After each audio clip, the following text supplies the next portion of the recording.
உபாகம புத்தகம் 28வது அதிகாரம் அதனுடைய 12வது வார்த்தையில் நான் இப்படி பார்க்கிறோம். ஏற்ற காலத்தில் உன் தேசத்தில் மழை பெய்யவும் நீ கையிட்டு செய்யும் வேலைகளிலெல்லாம் ஆசீர்வதிக்கவும் கர்த்தர் உனக்கு நல்ல பொக்கிஷசாலையாகிய வானத்தை திறப்பார். நீ அநேக ஜாதிகளுக்கு கடன் கொடுப்பாய், நீயோ கடன் வாங்காதிருப்பாய் என்று சொல்லுகிறார்.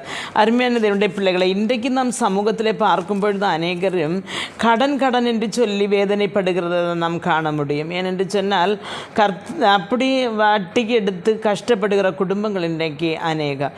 அப்போது ஆண்டவர் நம்மை ஆசீர்வதிக்க வேண்டுமானால் அவருடைய கட்டளைகளுக்கு கீழ்ப்படிய வேண்டும் என்று மோசே இஸ்ரவேல் ஜனங்களோடு சொல்லுகிறார். அப்போ எகிப்து தேசத்தில் இருந்து கர்த்தர் இறக்கி கொண்டு வந்த மோசே முகாந்திரமாக இறக்கி கொண்டு வந்த ஜனம் பலப்பொழுதும் வழியில் வைத்து தேவனுக்கு விரோதமாக முறுமுறுத்து அவர்கள் பாவம் செய்தார்கள். ஆனால் தேவன் அவைகளெல்லாம் அவர்களுடைய மன்னித்தார் வேண்டும் அவர் சொல்லுகிறார். அப்போ அவருடைய கட்டளைகளை எல்லாம் கைக்கொள்ள வேண்டும் என்று சொல்லுகிறார். அப்போ 28வது அந்த அதிகாரத்தின் முதல் வார்த்தையில் காணப்படுகிறது, இன்று நான் உனக்கு விதிக்கிற உன் தேவனாகிய கர்த்தருடைய கட்டளைகளின் படியெல்லாம் செய்ய நீ கவனமாய் இருக்கும் படிக்கு என்று அப்போ நம்ம கவனமாய் இருக்க வேண்டும்.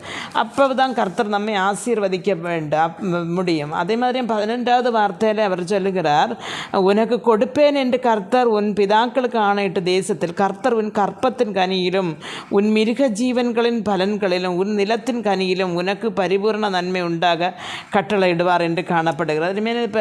அங்கே கொடுக்கப்படுகிறது கற்பத்தின் கனி, மிருகத்தின் சம்பத்து, பூமி சம்பத்து எல்லாவற்றையும் கொண்டு கர்த்தர் ஆசீர்வதிப்பார். ஆனால் ஆசீர்வதிக்க வேண்டுமானால் நம் கர்த்தருடைய வசனத்துக்கு கீழ்ப்படிந்து அவருடைய கட்டளைகளை கை கொண்டு அவருடைய வழிகளில் நித்தம் நடக்கிறவர்களாக இருக்க வேண்டும்.